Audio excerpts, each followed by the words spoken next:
이어서 진행을 해 나가도록 하겠습니다. 우리 문제집 244페이지 10번 문제 보겠는데, 이 건축법상 건폐율을 적용하고 용적률 적용함에 있어서는 대지 면적을 산정해야 되는데요. 그때 대지 면적에 대해서 체크합니다. 10번 틀린 거 이렇게 되어 있죠. 이 하나의 대지 면적은 그 대지의 수평투매로 산정한 것이 원칙이에요. 1번 원칙이다 딱 써놓으시고요.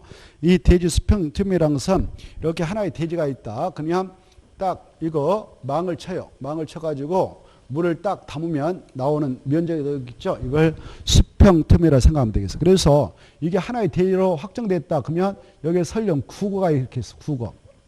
구거가 있더라도 여기 하나의 대지 면적이 편입됐다면 이것도 대지 면적에 포함되어 버립니다. 다만 이렇게 하나의 대지가 있는데 여기다가 도로를 설치하겠다, 뭐 공원을 설치하겠다, 이렇게 도시군가로 결정해 놓은 시설을 도시군객시설하죠. 그것은 바로 공적 주체가 가져갈 땅으로 되니까 다음에 이거 공간이 있다면 이것은 하나의 대지면적 계산할 때 포함한다, 제한다? 제한다 이렇게 하셔. 알겠죠? 제한다. 그리고 또 이미 도로가 이렇게 있는데, 기존 도로가 있는데 이 도로 폭이 서요 넓이 4m가 못된 도로가 있다. 이렇게 2m짜리 있다. 그리고 양쪽에 이렇게 대지가 있다. 이 대지 소유자가 이것이 여러분 거다. 그럴 때 이 서요 넓이 4m를 확보하도록 하기 위해서 도로 중심을 기점으로 양쪽 대지 안에 각각 서요 넓이 2분의 1의 상당한 거리만큼 대지 안에 후퇴해서 건축성이 커지죠. 이때 건축성과 도로 사이에 있는 이 대지 부분은 전체 대지면적 계산할 때 제한다. 이런 것들이 떠올랐으면 좋겠어요. 알겠죠? 자, 그리고 그런데 이렇게 도로가 있다. 그래, 이 땅이 도시에 있는 땅이다. 여기가 도시적이다. 그래, 도로 폭이 뭐 4m 이상인 큰 도로가 있을지라도 이 지역에 특별자치장, 특별자도사, 시장수, 구청장은 시가정비의 환경정비를 위해서 필요하다면 대지 안에다 이게 건축선이다라고 별도로 지정 고시해버릴 수가 있어요.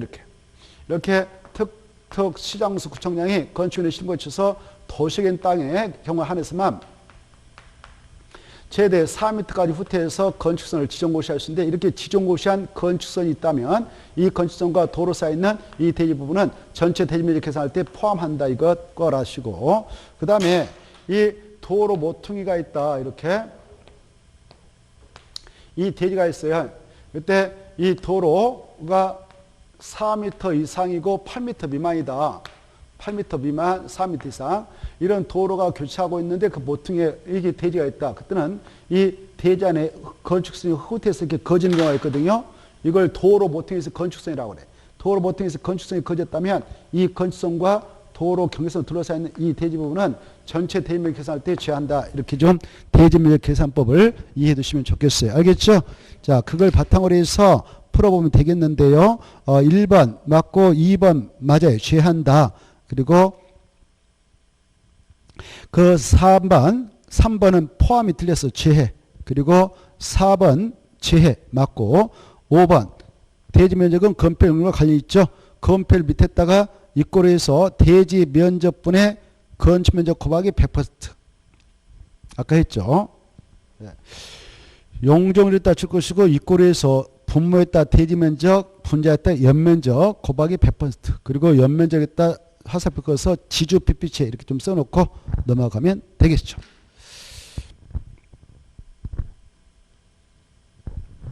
자, 11번 보겠는데요. 11번은 이제 금방 그 내용을 바탕으로 해서 이 건축물 건축할 때 건축 면적을 계산하는 방법을 알면 되죠. 이때 이렇게 도로 폭이 3m고 이쪽에 뭐 철도가 있다, 철도 선로부지가 있다, 하천이 있다, 경사지가 있다. 그러면 이쪽에 대지가 이렇게 있더라도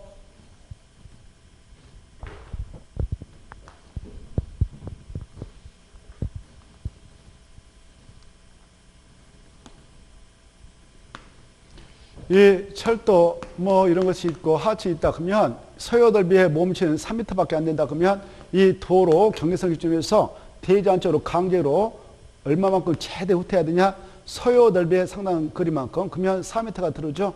그러면 여기서 여기까지 1m 들어오죠. 이때 건축성이 이렇게 거졌을 때 건축성과 도로 사이에 있는 이 대지 부분은 전체 대지 면적 계산할 때 제한다. 아시죠? 자, 그때 이제 이 나머지만 가지고 계산하면 되겠어요. 알겠죠? 자, 그걸 이해하고 있는가를 물어보니까 한번 생각해 보면 되겠죠. 넘어갑니다.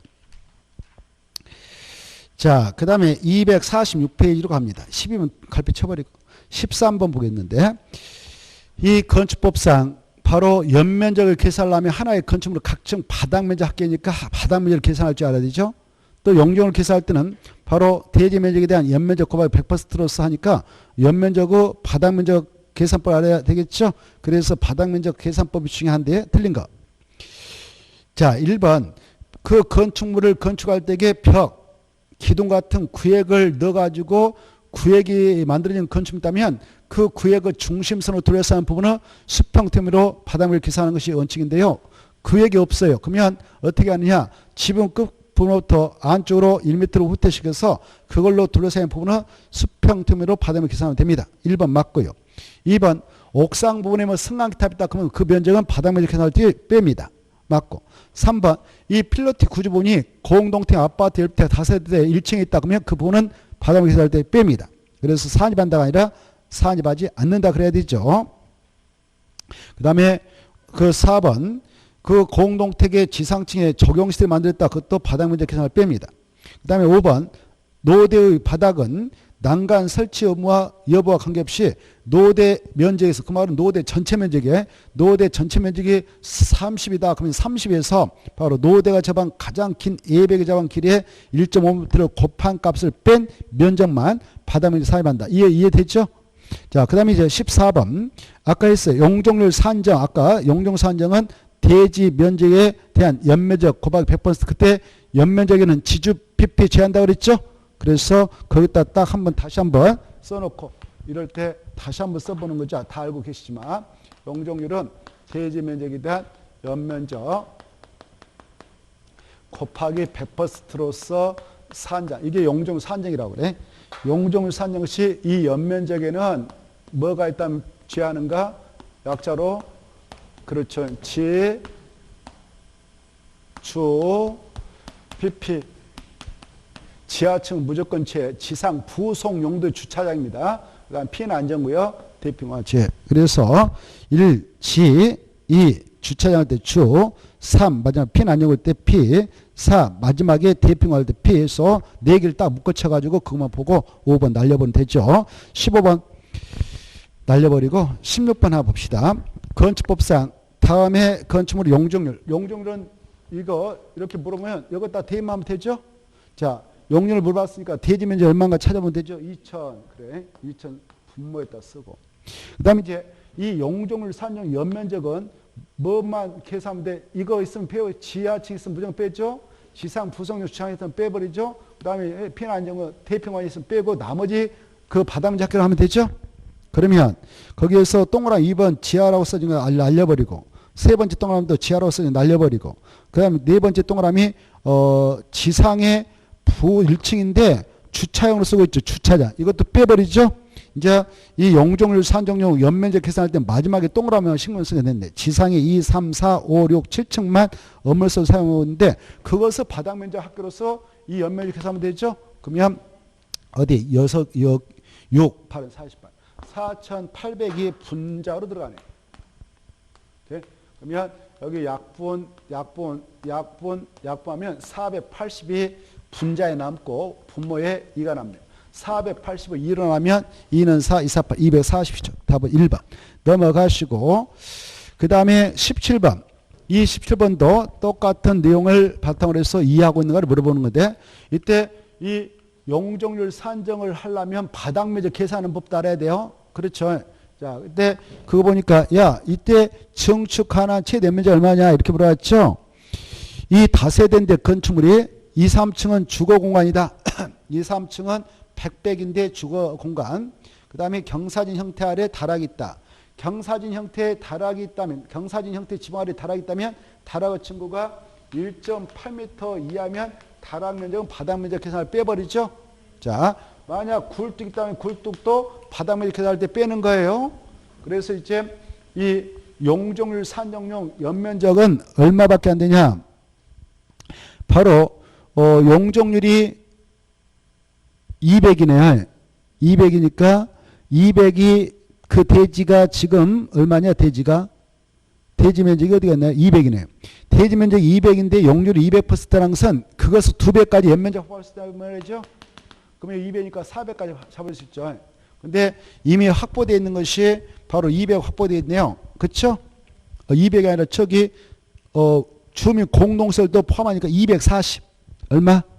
240이 거기에 바로 다락은 바닥 면적을 보지 않아 굴뚝도 볼 필요 없고 지상의 부속 주차장도 연면적 계산할 때 지어버려. 그러면 이미 확보되어 있는 연면적은 얼마냐? 240이니까 더 증축하는 것은 160까지 확보할 수 있죠. 자, 그 다음에 이제 18번 통과하고 19번 보겠습니다. 19번도 자 출제가 될 것들이 많습니다. 지문에. 건축물 층수 높이 틀린 건데 1번 중요하죠. 건축물의 지하층은 층수에 산입하지 않는다. 잘라버리고 그 다음에 건축물 부분에 따라 층수를 달리할 때는 평균한 틀렸어. 평균한 그말 쳐버리고 그 자리에다가 그중 가장 많은 그래야 돼. 그중 가장 많은 그 말만 쓰고 평균 아니라 그중 가장 많은 그 말만 쓰면 됐죠. 그중 가장 많은 층수를 그 건축물 층수 본다고 하시고 자 그 다음에 2번도 중요하죠. 층수를 산정하는 경우 층의 구분이 명확하지 않는 경우는 높이 몇몇 미터마다 4m 이 수치 중요하고 받으시고 3번도 꼭 받으시오. 건축물 높이는 지평부터 건축물 상단까지 높여한다. 그 다음에 4번도 꼭 받으시고 건축물 1층 전체에 필로티가 설치되어 있는 경우에는 높이 제한을 적용하는 경우 필로티의 층고를 제한 높이로만 계산, 높이 계산할 때. 그 다음에 5번 층고 뜻 우리말로 층높이라 합니다. 층높이라고 하는 것을 층고라는데 방어 바닥 구조치 윗면에 떠오미 위층 바닥 구조치 아랫면 하면 들고 윗면에서 윗면이다. 꼭 받으십시오. 그런데 6번을 써가지고 하나 더 비교해서 정리합시오. 반자 높이 그기다 써놔요. 6번 반자 높이하고 층고하고 헷갈리면 안 돼. 반자 높이 천장 높이를 말해. 반자 높이란 해가지고 반자 높이란 방어 바닥면으로부터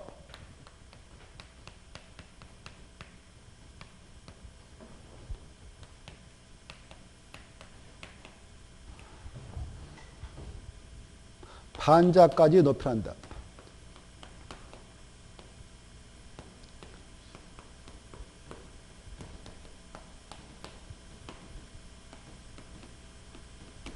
그래, 반자 높이는 방어 바닥으로부터 바로 반자까지 높이를 말합니다. 자, 그 다음에 넘어가셔서 20번은 갈피 쳐버리고 21번. 21 보면 지하층이 2개 층이고 지상층은 전체 층의 구분이 명확하지 않은 건축물이다.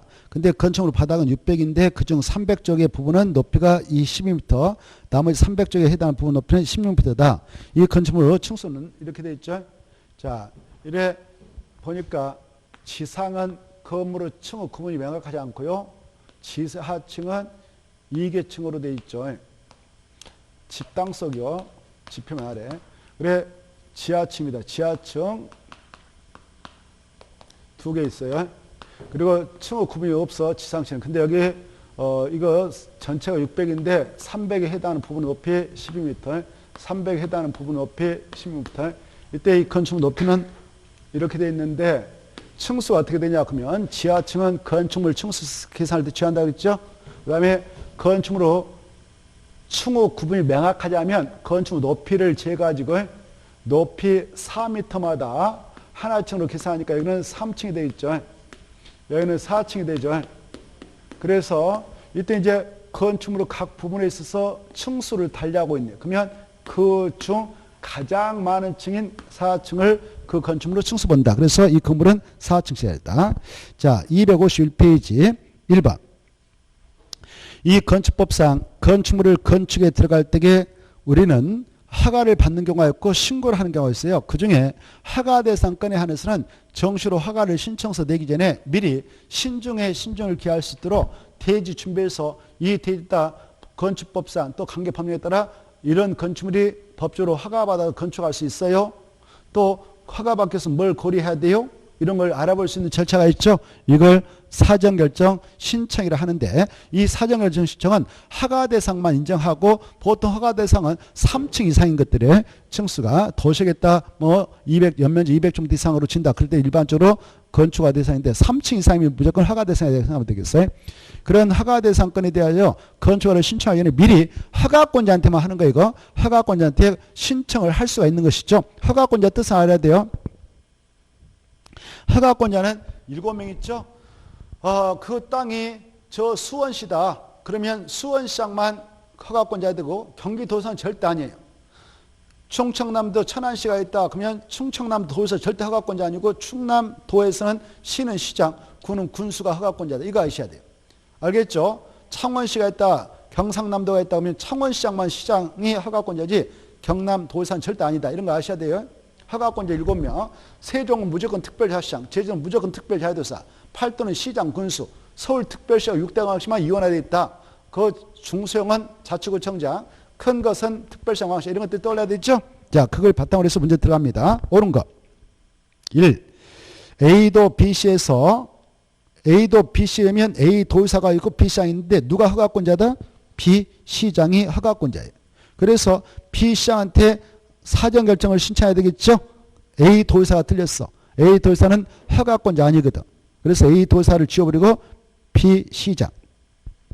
30층짜리 건축물 거기다 줄거. 30층짜리 건축물 그 말은 건축허가 대상이 그렇게 써놔요.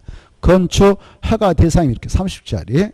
그래서 허가 대상 건축물을 건축하려는 자는 허가 신청 전에 B시장에게 그 건축이 법령에서 허용된지에 대한 사전결정을 신청할 수 있다. 그래야 돼. 하이한다 주부를 할 수 있다. 2번 허가권자는 사전결정 신청서가 들어왔어. 신청된 건축물로 건축면적 지워버리고 대지면적으로 수정. 대지면적이 환경영향평가법들은 환경영향평가 대상인 경우다. 그러면 환경에다 2번 동그라미 환경영향평가법 환경영향평가 대상을 환경 두 번 치면 느낌이 올 거예요. 누구한테 협의해야 돼? 누구하고? 환경부장관이죠. 그래서 국토교통부장관 틀렸어. 국토교통부장이 아니라 누구하고? 환경부 장관 꼭 기억하시고 지방환경건설청 이네들하고 협의해야 됩니다. 4번 2년 이내 사전결정 신청자가 허가권자한테 사전결정 통지 받았어. 야 이런 거 허용된다. 허가받기위해서 이런 거 고려하면 된다. 이렇게 통지서 받았어요. 그러면 2년에 바로 건축을 신청해야 돼. 아니면 사전결정 효력은 자동 상실한다. 맞아요. 중요합니다. 4번 사전결정을 받은 자는 이걸 공고한다. 틀렸어. 사전결정을 받은 자 할 때 받은을 지워버리고 한을 써. 사전결정 한 자 이렇게 한. 그러면 허가권자죠. 받은을 지워버리고 한. 사전결정을 한 자 그럼 누구다고? 허가권자. 지금 사전결정 신청받아서 사전결정을 했어. 사전결정을 한 자는 사전결정된 건축물의 입지규모 용도 등에 관하여 공고한다. 틀렸어. 공고하지 않고 공고한다 지워버리고 신청인에게 통지해야 한다. 자 5번 이 사전결정 신청자는 그 사전결정 신청서 낼 때에 그 건 건축의 심의 대상이다. 그 다음에 교통영향평가 검토 대상이다 하면 동시에 신청할 수 있어요. 있다 했다 체크. 없다 틀렸죠. 2번 반복되고 있는데 자 2번도 꼭 풀어보세요. 건축법령상 건축의 사전결정이다. 틀린 거 바로 5번만 보고 넘어가겠습니다. 반복되고 있으니까 5번 착공신고 착공실 주고 건축허가 건축허로 수정해야 되죠. 조금 전에 했습니다. 건축허가 건축 두 간데. 그리고 3번은 갈피 쳐버리고 4번으로 대체해서 정리하면 되겠습니다. 4번. 자, 4번에 보시면 이 시장 군수가 허가권자예요. 그것다 줄 거예요. 시장 군수가 그다 허가권자, 건축 허가권자다. 이 8도 내에 있는 시군에서는 시장 군수만 건축 허가권자입니다. 이네들 자기들이 단도로 건축 허가권 행사를 처리하는 것이 원칙인데 바로 일정한 것은 상급자인 도의사한테 가서 사전 승인 신청 승인 받고 나서 사전 승인 떨어진 다음에 건축을 행사하도록 되어 있는 것이죠. 그때 도의사는 건축 허가권자 아니고 사전 승인권자인데 도의사한테 사전 승인을 받은 게 뭐냐 이렇게 물어보고 있는데요. 그 대상을 꼭 알아두셔야 되겠죠. 1번 맞습니까? 틀립니까? 공장하고 창고는 절대 아니에요. 규모와 관계없이 창고하고 공장은 사전승인 대상 절대 아니다 이렇게 써놔요. 공장 밑에 창고 2개 묶어가지고 창고, 공장은 절대 사전승인 대상 아니다. 그냥 시장소 알아서 건축허가권을 행사해서 처리하면 됩니다. 이유가 필요 없어요. 무조건 사전승인 대상 아니다. 이렇게. 그걸 알고 있는가를 물으면 이거 기출문제입니다. 그래서 1번, 2번 틀렸고 그 다음에 3번 자연환경 보호 그리고 5번 수질보호 3번과 4번 묶어 쳐버려요. 그래 이 도지사가 시군 내에 있는 땅에다 자연환경 수질 두 가지를 보호하기 위해서 둘 중에 하나를 보호하기 위해서 여기 시에 있는 군에 있는 땅에다가 도지사가 바로 지정 공고했어 이렇게. 그러면 이 안에 있는 땅 가지고 건축물을 건축하려고 건축하를 신청하게 될 때 그 건이 이런 것이 이네들한테 허가권자한테 들어왔다. 바로 3층 이상이거나 연면적 합계 1,000평부터 이상인 그런 위락설, 숙박설, 공동태, 일반 음식점 그 다음에 일반 업무시설 이걸 약자로 이렇게 암기하라고 그랬어요. 위숙 011 그래서 이것만 사전승인 대상이 되기 때문에 바로 3번 보면 자연환경을 보호하기 위해서 도시가 지정 공간구역에 건축하는 연면적합계 900이고 2층인 위락설 아니죠. 이 조건에서 벗어났죠. 3층 이상이거나 연면적 1,000평부터 이상해야 되는데 이 규모 미만이니까 이런 거라도 사전승인 받지 않고 시장소가 단독으로 허가권을 처리하면 돼요. 알겠죠? 몇 층 이상일 때기요? 3층 이상. 연면적 합계 얼마요? 1층. 그래서 이 조건 중 하나에도 해당하지 않으니까 이건 사전승인 대상 아니에요. 5번은 그런데 바로 5번도 틀렸죠. 5번도 3층 이상이거나 그래야 하는데 2층에 불과하니까 사전승인 받지 않습니다. 그리고 4번 주거환경 밑에다가 교육환경 써봐요. 4번 주거환경 밑에다가 교육환경. 그래 주거환경, 교육환경을 위하여 도지사가 딱 지정공고했어요. 그러면 이 장소에서는 유수기만 사전승인 받으러 가면 돼요. 유수기. 그때는 규모도 필요 없어. 무조건 바로 가야 돼. 알겠죠? 그래서 4번은 맞습니다. 거기 4번 숙박설 앞에다 위락설 2개. 규모와 관계없이 사전승인 대상이 되죠. 이 도지사의 사전승인 대상은 여러분이 꼭 암기를 해야 돼요. 첫째 여기 봐봐. 이 시군에서 3층 21층 이상 건축허가 신청을 받았다. 얘네들이 허가권자가. 그러면 도지사한테 승인받으러 가야 됩니다. 연면적 합계 10만 제곱미터 이상의 건축허가 신청을 해도 사전승인 받으러 가야 되고 연면적 10분의 3 이상 증축으로 21층 이상 증축 10만 제곱미터 이상의 증축을 하려고 허가 신청이 들어오면 시장수는 도지사한테 승인받으러 가는데 이런 대행이라도 그것이 공장이다. 창고다 그러면 승인받지 않고 단독으로 허가권을 처리한다 이렇게 이해하시고 이때 시장문수위하여 사전승인 신청을 하면 50이면 승인 여부가 결정나도록 하고 바쁘시면 이래 30연장해서 통보된다라는 것이 문제 5번에 나옵니다. 문제 5번에 5번 나오니까 그 정도 5번에서는 5번만 봐두시기 바랍니다. 자, 그 다음에 넘어가셔서 바로 7번을 보겠습니다. 문제 7번을 보겠는데 이 건축법상 건축 허가를 받으려는 자가 해당 대지 소유권을 확보하지 않아도 되는 경우만을 모두 그런 게 이렇게 돼 있죠. 이 건축법상 건축물을 건축하고자 하는 자들은 이렇게 건축물을 건축하고자 한다. 그래서 허가 신청하려고 한다. 그때 허가 신청하려면 이 대지 소유권을 확보해서 서류 내야 돼요. 이게 원칙인데 그러나 외적으로 이 대지 소유권을 확보하지 않고도 건축허가 신청하면 허가 내줄 수 있는 경우가 있죠. 어떨 때냐. 여러분이 땅 주인이에요. 그리고 내가 지금 건축물을 건축하려고 허가 신청을 내려고 하는데 이걸 내가 10억에 여러분한테 사드리려고 합니다. 근데 아직 계약금 1억만 주고 장을 아직 준비하지 않아서 약속을 확실히 했어. 계약금 바로 주고 일단 건축허가 받아와서 너한테 9억 줄 테니까 그때 소유권 넘겨줘라. 그러면 여러분한테 사용권을 확보해서 내가 내면 돼. 사용승 났어. 그래도 허가 내줘요. 알겠죠? 그런데 여기 봐봐. 이때 여기 봐봐. 이 건축물을 건축하려는데 이게 여러분한테 아직 계약금만 듣고 사용성 나서 얻어서 건축허가를 신청하는데 이게 분양 목적인 공동택이다. 그러면 그건 안 돼. 절대 안 되고 소유권 꼭 확보해야 돼. 이게 키포인트. 알겠죠? 그래 분양 목적의 공동택을 건축하려 할 때는 이유가 필요 없다. 반드시 대지 소유권을 확보해서 내야 건축허가를 받아갈 수 있다. 꼭 아셔야 돼요. 그래서 7번에 1번 그 줄 거 봐요. 분양을 목적으로 하는 공동택의 건축주가 그거다 줄 것이고 건축 허가를 받으려면 써봐. 건축허가를 받으려면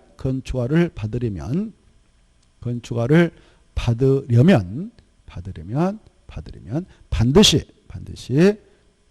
그 대지세권을 확보해야만 한다. 이유가 필요 없어. 그거 알고 있는가를 물어봤던 거예요. 출제. 이거 기출문제인데. 반드시 대지세권을 확보해서 내야 건축을 받을 수 있어요. 그래서 기억땡 그리고 니은 이것은 가능해요.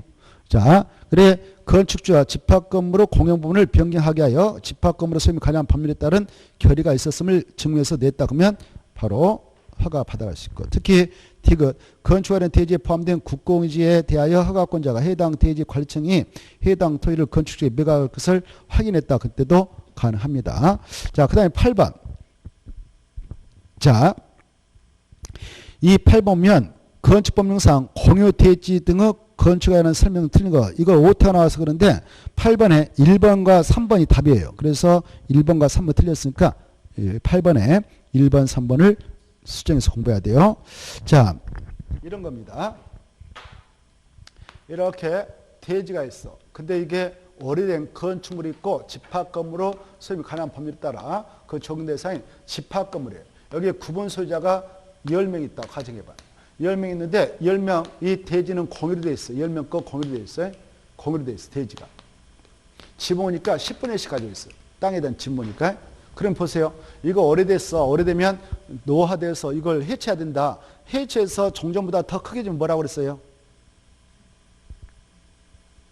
전부 해체하고 더 그렇죠. 신축에.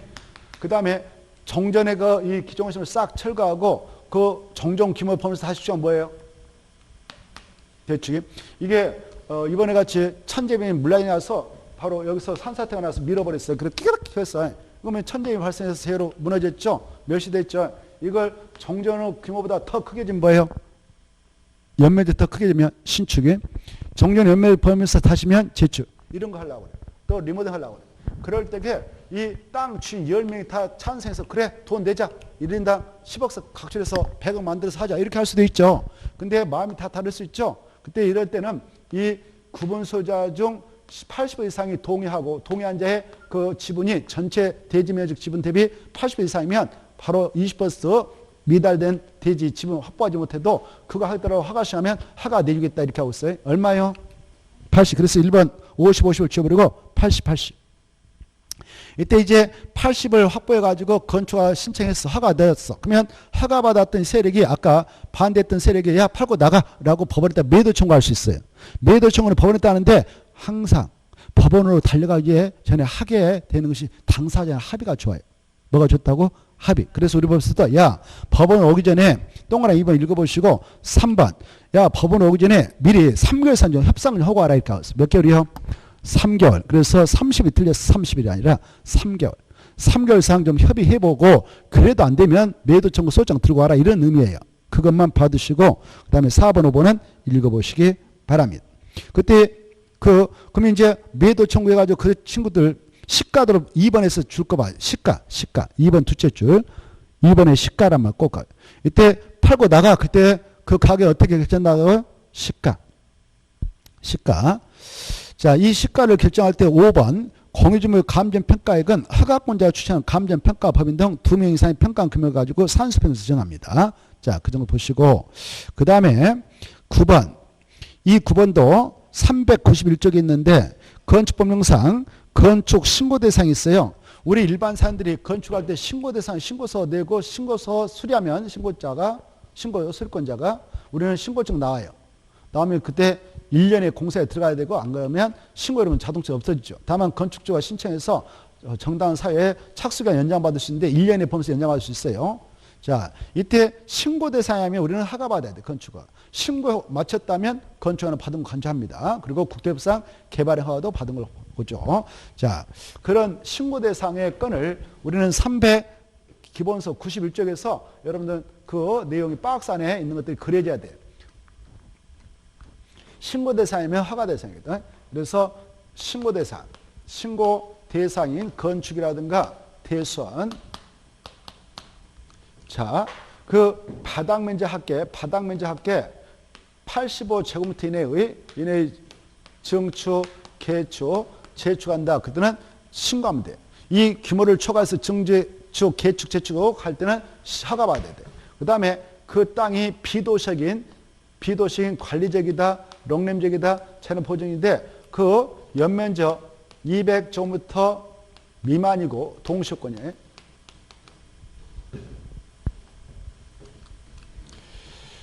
연면적 200제곱미터 미만이고 3층 미만인 건축물을 건축하려고 한다. 건축물을 건축하려고 한다. 그때도 신고하면 돼. 여기 보니까 관리적 롱램 차량 보여져 있죠. 도시 안 보이죠? 그 도시가 원칙적으로 허가받아라 그 말이에요. 도시가. 그리고 여기 비도시라도 여기요. 비도시라도 이미 지구 단위 계획이 지정돼 있다. 지구 단위 계획이 지정돼 있다. 아니면 방제주가 지정돼 있다. 이런 데는 무조건 허가받아야 돼. 규모가 하나씩. 그리고 비도시라도 그 규모가 3층 이상이다. 그러면 허가받는 거예요. 연면적 200제곱미터 이상일 때 허가받을 생각해야 돼. 알겠죠? 자, 그 다음에 바로 이 대손을 하게 되는데 역시 연면적 200제곱미터 미만이고 3층 미만인 건축물이 있어. 건축물. 이것을 대손하려고 대손. 그때도 대손 신고하면 되는 거예요. 근데 여기 봐봐요. 그 건축물 3층 이상이다. 그러면 대손을 허가받아야 되겠죠? 자, 그런데 여기 봐봐요. 그 건축물 설령 3층 이상이라도 여기 아까 우리가 대손 공부했는데 대손은 증설도 있었고 해체도 있었고 수선도 있었고 변경도 있었죠. 이때 이 대손이 되어질 때 수선에 의한 대손이 됐다. 그때는 층수도 관계없어. 그냥 대손 신고하면 돼. 수선이 되든. 그 다음에 연면적 합계 100제곱미터 이하, 100제곱미터 이하의 건축물 신축도 신고 대상입니다. 그 다음에 기존 건축물 이렇게 있었는데 여기에서 3m 정도 높이만 늘리려고 그래. 3m 이내까지만. 늘린다. 높이를 늘는 거 뭐라고 그래? 증축이라고 하죠? 그때는 증축 신고. 이걸 초과하면 허가받아야 돼. 그 다음에 표준 설계에서 도서에 따라 건축하는 건축물로서 건축적으로 정하는 건축물도 신고하면 돼. 그 다음에 자, 이 공장이 나와요. 공장, 무슨 공장을 건축할 때 신고하냐? 바로 오이 공장. 오이 공장. 뭔 공장? 오이 공장. 2층 이하로서 연면적 합계 500제곱미터 이하 공장을 신축할 때 그 땅 공업적 지구단위 격구역 산업단지라면 신고하면 된다. 이런 것들. 그 다음에 시골에 농산물, 농림수산용, 축사, 작물 재배사 이런 걸 연면적 창고는 2잔이기 200, 사사는 400까지 신고다. 이런 것들을 좀 알아주시면 되겠어. 알겠죠? 이걸 바탕으로 해서 바로 9번을 풀어보겠어요. 신고 대상 건축물에 해당하지 않는 거 몇 번일 것 같아? 너무 쉽다 이거. 그쵸? 2번. 2번 몇 미터까지만 신고해라고? 3m. 5m가 돼버리면 이건 허가받아야 되죠. 그래서 3m로 수정하면 되겠네. 넘어가고 10번. 10번도 똑같은 문제인데 이제 금방 10번, 11번은 다 391페이지 신고 대상이죠. 10번 볼까? 신고하면 허가받은 걸로 간주되는 것이 있죠. 해당하지 않은 것. 2번, 3번, 4번, 5번 다 신고 대상이에요. 근데 1번만 허가 대상이에요. 왜 그러냐? 자, 여기 3층의 건축물에 있다 포인트 잡아. 3층의 건축물을 피난 계단 증설한다. 피난 계단 증설했다 죽고쇼. 이거 대손이라고 써. 대손. 그래. 대손을 할 때에 증설로 대손한다. 그건데 3층 이상이다. 이거 봐봐. 3층 이상 미만까지는 아까 대손할 때 신고해도 된다고 했잖아요. 3층 이상인 피난 계단 증설은 허가 대상이 돼버려. 그런데 3번 봐봐. 문제 지문. 그 밑에 보면 3번 연면적 270이고 3층 건축물 방화벽 수선. 방화벽 수선 대손이죠. 대손이지만 대손이 수선에 의해서 이루어질 때는 규모와 관계없이 신고가 된다고 그랬죠. 그래서 3번은 무조건 신고하면 돼. 대손이 수선에 의해서 이루어질 때는 규모와 관계없이 신고사항이 됩니다. 2번도 3번, 자 4번 다 읽어보시고 5번 알아볼까요? 5번이면 자 바닥 면적 100제곱미터의 단층 건축물을 신청한다. 이 말은 바닥 면적 100제곱미터 단층을 1층짜리 친다 그러면 그 대지 안에 연면적 합계는 다 해봐야 100제곱미터, 100제곱미터. 그러니까 신고죠. 자 11번 똑같은 문제입니다. 신고 대상이 되는 건축 대선이다. 틀린 거. 4번. 이것 너무 쉬웠어. 4번. 몇 미터까지만? 그렇죠. 6m는 허가 대상이죠. 자, 그 다음에 12번. 건축 절차 틀린 거. 1번 아까 했으니까 꼭 읽어두시고. 2번 국가 지자체. 이 국가 지자체가 건축물 건축 거기다 줄 거 봐. 건축물 건축 그걸 공용건축물이라고 그래. 공용건축물.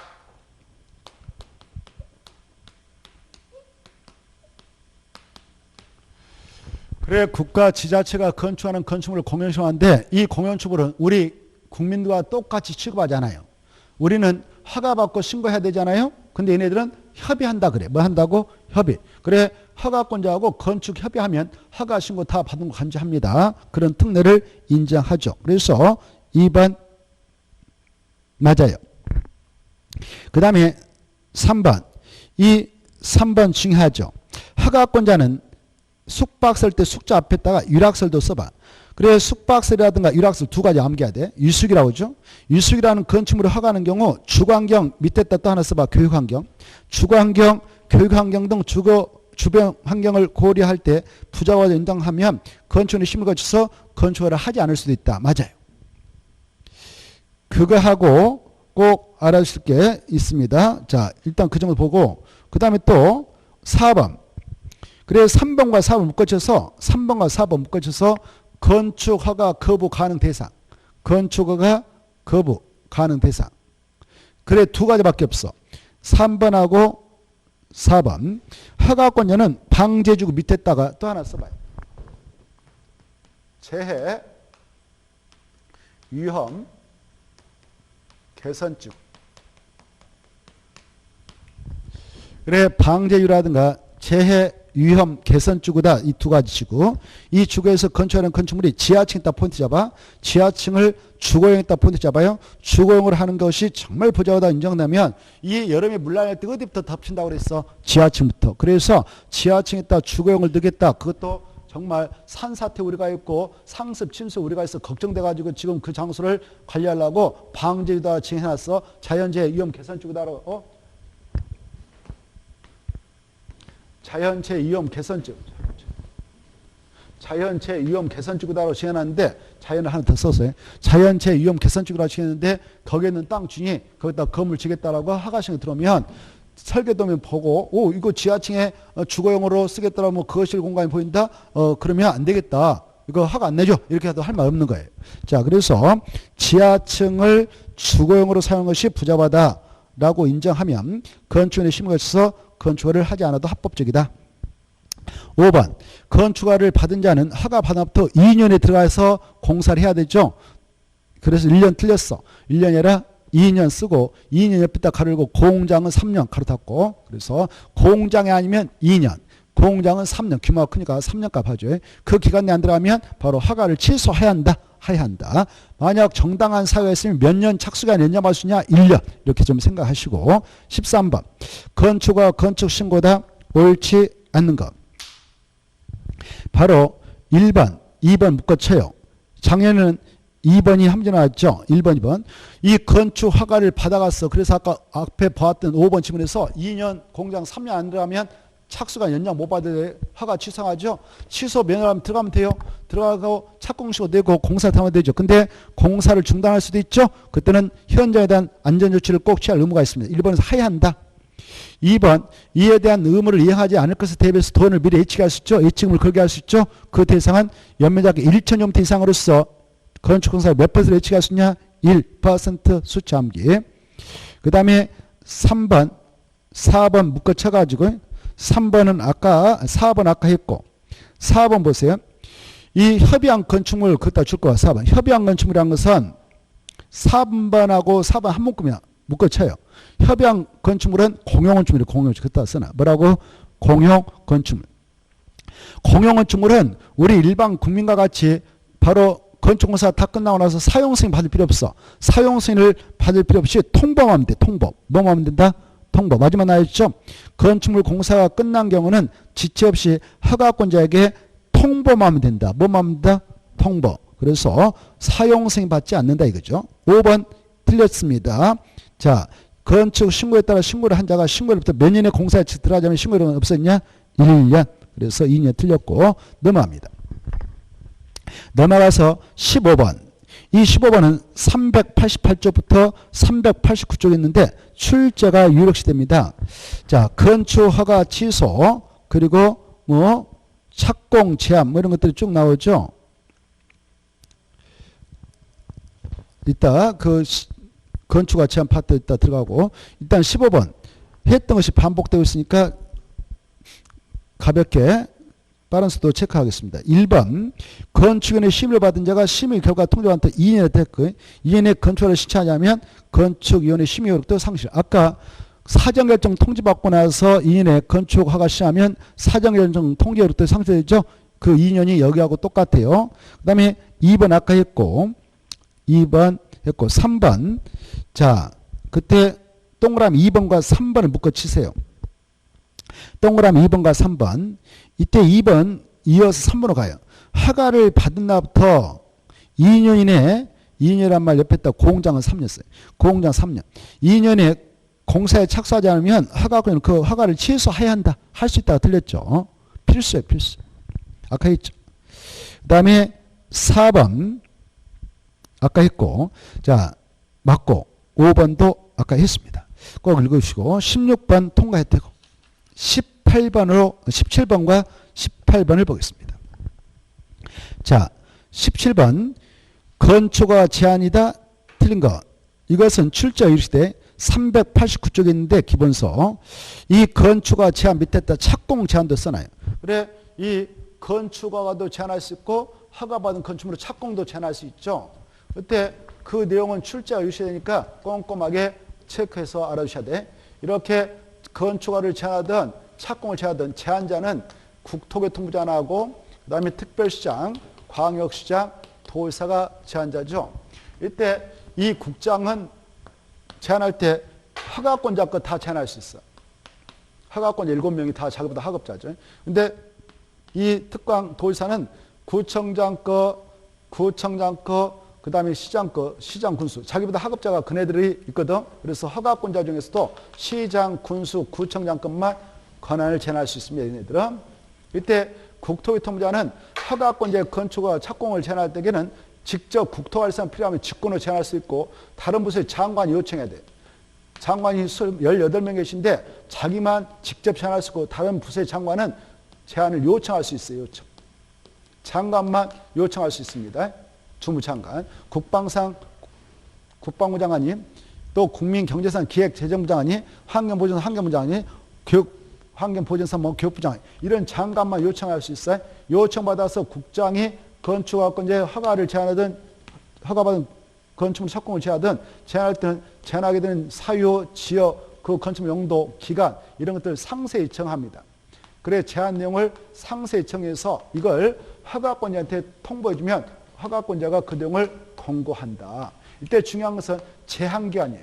제한기간은 몇 년간만 제한할 수 있는 것이 원칙이냐? 원칙 2년. 1회 하나여 1년만 더 연장해서 제한할 수. 이게 키포인트니까 이 수치를 꼭 암기하시고 여기서 이제 이 특광 도의사가 이네들을 건축허가 제한, 착공을 제한할 때는 지역계획상, 도시계획상 필요할 때 제한하는데 제한을 했다면 즉시 국토교통부에다 보고하고 보고받은 국토교통원장이 검토해서 지나치다고 인정하면 해제할 것을 명할 수 있다는 건과함이 들고 명할 수 있다. 명이 떨어지면 그걸 이행해야 되겠죠. 여기까지 알아주시면 좋겠습니다. 자, 이걸 바탕으로 해서 17번 보겠는데 틀린 거. 1번 맞고 2번 틀렸어. 교육감이 요청하면 국장이 제한할 수 있다. 틀렸죠? 교육감은 할 수 없어. 교육부 장관들만 할 수 있어요. 국장한테 제한 요청할 수 있는 장관은 장관입니다. 그리고 나머지는 다 맞고 특히 4번 어마어마 중요하니까 꼭 봐두시고 5번에 도의사와 관할 군수의 건축을 제한한 경우 국장은 그 제한을 지나쳐 인정하면 해제를 명할 수 있다. 명했다 체크하고 18번 이 18번은 393쪽부터 394쪽이 있는데 18번에서 여기다 포인트 잡아요. 도시군계획설 예정지에서 가설 건축하려는 경우 허가 규정 크다. 여기 도시군계획설인 공업 만들 땅이다. 그 예정지다. 그러면 여기서는 무조건 허가만 받아야 되지 신고해가지고 할 건 하나도 없다. 그리고 허가를 받기 위한 요건은 층수는 3층에만 되지 초과는 절대 안 내린다. 이 두 가지 키포인트예요. 허가권자는 관할 특별자치장, 특별자도 시장수, 구청 이 정도를 아시면 돼요. 그리고 허가를 받기 위한 요건은 바로 철근 콘크리트 넣지 말고 가스 건축할 때, 그리고 분양 목적을 가지고 하지 말고 간성 공업 설비와 넣지 말 것, 이런 것들을 알아주셔야 돼요. 그리고 전치기간은 원칙 3년이고 사업이 시행될까지는 연장받을 수 있다, 이런 것들. 그래서 4번이 틀렸죠. 2년이 아니라 3년. 자, 그리고 그 2번 지문 꼭 알아주시고 1번에서는 통과되고 그 다음에 3번은 아니어야 된다. 5번은 간성 공업 설비 설치하지 말라, 분양 목적 하지 말라 받으십시오. 그 다음에 넘어가도 됩니다. 넘어가셔서 22번 보겠는데 22번은 우리 기본서 403쪽하고 404쪽 있습니다. 과거에 이 파트에서 한번 기출된 바 있기 때문에 한번 훑어보겠습니다. 22번 건축법령상 공사감리 옳지 않는 거 이렇게 돼 있죠. 1번 건축주는 사용 승인을 받은 후 15년 이상이 되어 리모델링이 필요한 건축물을 리모델링할 경우 건축사인 유작자를 공사감리를 정해서 공사감리를 하게 해야 된다. 그렇습니다. 누가 감리를 정하냐? 일반적으로 건축자가 지정합니다. 근데 소규모는 허가권자가 지정해서 보내기도 해요. 자, 그 다음에 2번 이 건축주는 바로 건축사를 공사감리로 지정하여 공사감리를 하게 할 때에 건축 신고 대상 건축물을 제합니다. 거기 줄 거 봐. 건축 신고할 때 신고를 지어버리고 허가로 수정. 건축 허가 대상 건축물을 건축할 때 감리자 지정해서 보냅니다. 신고 대상은 감리자 정할 필요 없어요. 뭔만요? 허가 대상. 알겠죠? 뭔 대상? 허가 대상. 그래서 신고가 틀렸어.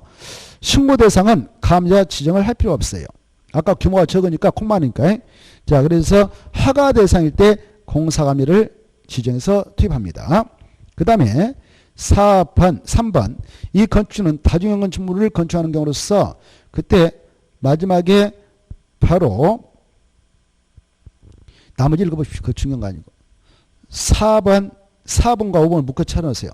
4번과 5번 때문에 지금 보고 있습니다. 이 감독관인 감리자는 4번 감리활동을 할 때에 건축법령에 따른 명령, 건축법 이런 처분, 그와 그 법령에 위반된 사항을 발견 그따 줄 거예요. 위반된 사항을 발견했다. 누가 지금 위반했을까? 여기 공사를 하고 있는 시공자가 지금 위반하는 공사를 하면서 이 친구가 위반했어. 위반 위에다가 시공자가 지금 그것도 써놔요. 누가 위반했다고? 시공자가. 시공자가 지금 위반했어. 시공자가 위반했다. 그 사실을 발견했다 그러면 어떻게 하느냐? 1차적으로 바로 시공자한테 똑바로 요구합니다. 야, 공사 시공자 너 설계도서 왜 공사하지 않아? 빨리 똑바로 해. 이렇게 일단 하는데 이때 시공자에게 그렇게 요구를 하기 앞서서 위반된 사항이 딱 발견됐다. 공사 감독관이 감리자가 이 시공자가 공사하면서 위반을 했다. 그러면 이 위반된 사실을 즉각 건물주한테 먼저 알려줘요. 위반했네요. 라고. 가장 먼저 누구한테 알려준다고요? 건축주한테 1번 알려주고 그 다음에 2번 위반된 사항에 대하여 시공자한테 다시 요구하면 야, 너 지금 왜 위반했어? 똑바로 해. 라고 시정과 재시공과 계속 요구해. 그래도 계속 공사를 진행하면 마지막에 공사를 중단해라 라고 서면 통보해 줍니다. 그래도 진행하면 마지막에 4번째 허가권자한테 보고한다. 이렇게 알겠죠? 자, 그래서 3번과 4번은 그것만 알면 돼. 5번은 마지막에 누구한테 요구하느냐, 보고하느냐? 허가권자. 순서를 쓰세요. 4번 가장 먼저 건축주에게 알리고 시공자한테 똑바로 하라고 요청하고 재시공을 요청했는데 끝까지 말 안 듣고 들어가면은 계속하면 허가권자에 보고한다. 흐름을 받으시고 24번 보면 건축법상 허가권자가 건축을 하기 전에 안전영향평가를 시행하는 건축물, 안전영향평가 실시 대상 건축물 큰 거예요. 내가 여러분이 건축물을 건축하는데 초고층 건축물 쳐. 초고층 건축물 50층 이상이죠. 여러분 땅에다 여러분이 집을 짓는데 그 옆에 내 땅이 있고 내가 좋은 집을 짓고 살고 있어요. 그러면 잘못하면 공사할 때 나의 건물에 터진 지방까지 흔들려서 날 쳐버리겠죠. 그때 안전성이 이상이 없는가 이런 것들을 미리 검사하는데 평가하는데 이걸 안전 영향평가라 합니다. 그래서 자 24 보면 건축법상 허가권자가 허가를 하기 전에 안전 영향평가에다 내모쳤고 안전 영향평가를 실시하는 건축물이 있다. 그게 뭐냐? 큰 것이다. 일단 1번은 초고층 건축물. 그 다음에 2번 연면적 10만 제곱미터 이상인 건축물. 말을 좀 더 써. 말을 쓰다 말아버렸네. 문제 만든 사람. 건축물으로서 16층 이상인 건축물.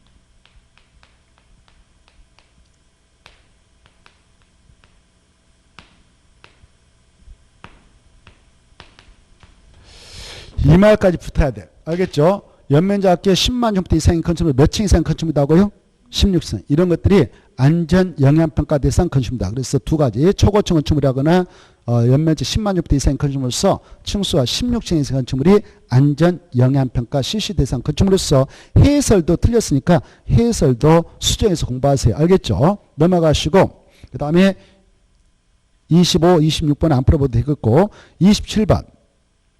27번은 잘 정리를 해 두셔야 돼요. 27번까지 하고 쉬었다 하겠는데, 자, 이것은 396쪽에 있습니다. 396쪽에 있는데, 396, 397. 이 건축법상 사용 승인. 우리가 건축공사 들어갈 때 허가 대상 건축허가 받아야 되고 신고해야 되죠. 가설 건축물도요. 우리가 아까 도시 군객 시설지 그 예정에서는 가설 건축물 허가를 받아야 돼. 이 세 가지는요. 공사 들어갈 때 착공신고 내야 됩니다. 그리고 착공신고 넣었다면 공사 들어가고 나서 완성됐을 때 사용승인 신청해서 사용승인 받아야 됩니다. 이때 사용승인 신청 누가 되느냐? 바로 건축주가 허가권자한테 내는 거죠. 언제 되느냐? 건축공사가 완료된 후에 내는 겁니다. 그때 낼 때 무턱 하느냐? 아니다. 사용승인 신청서 낼 때에 그 공사 감자가 증명된 건이면 공사 감자한테 들어왔던 서류가 있어요. 감리 완료 보고서, 공사 완료도서 이걸 처음부터 내는 거예요. 그러면 내면 허가권자께서는 7인의 검사를 해요. 7인을 검사해가지고 합격했다. 그러면 합격되면 사용하도록 사용서를 내줘요. 알겠죠? 그래 만약 사용승인서를 내줘야 하는데 기간 내에 안 내주고 가지고 있다. 그러면 건축주는 사용승인 받지 않았지만 법적으로 사용이 합법적이고요. 그 다음에 이 세 동을 지겠다라고 애당초 건축을 받아갔는데 한 동은 2층짜리, 한 동은 3층짜리, 한 동은 30층짜리 이렇게 세 동 지겠다라고 받아갔다 두 동이 완성됐다 하면 물리적으로 사용할 수 있죠.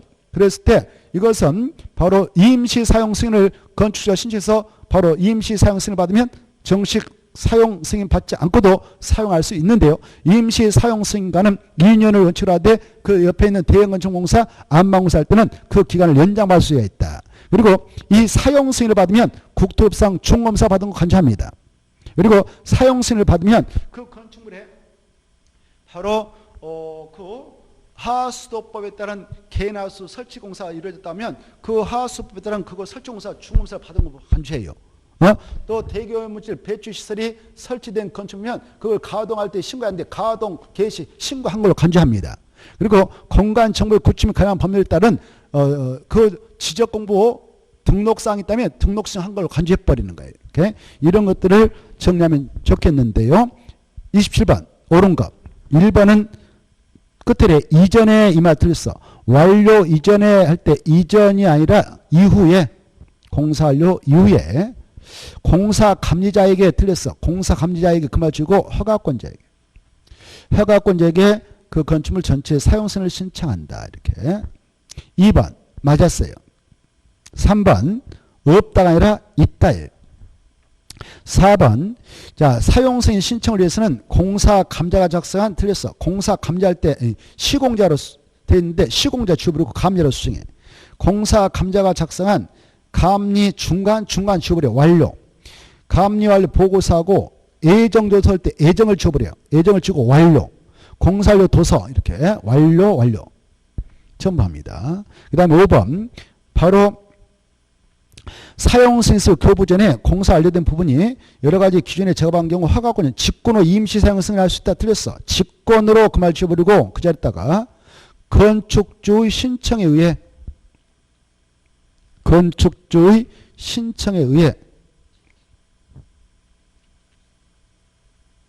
그 다음에 1년 지워버리고 2년 하야한다. 옆에다 다만 대형 건축물 공사 쉼표 짓고 안반 공사인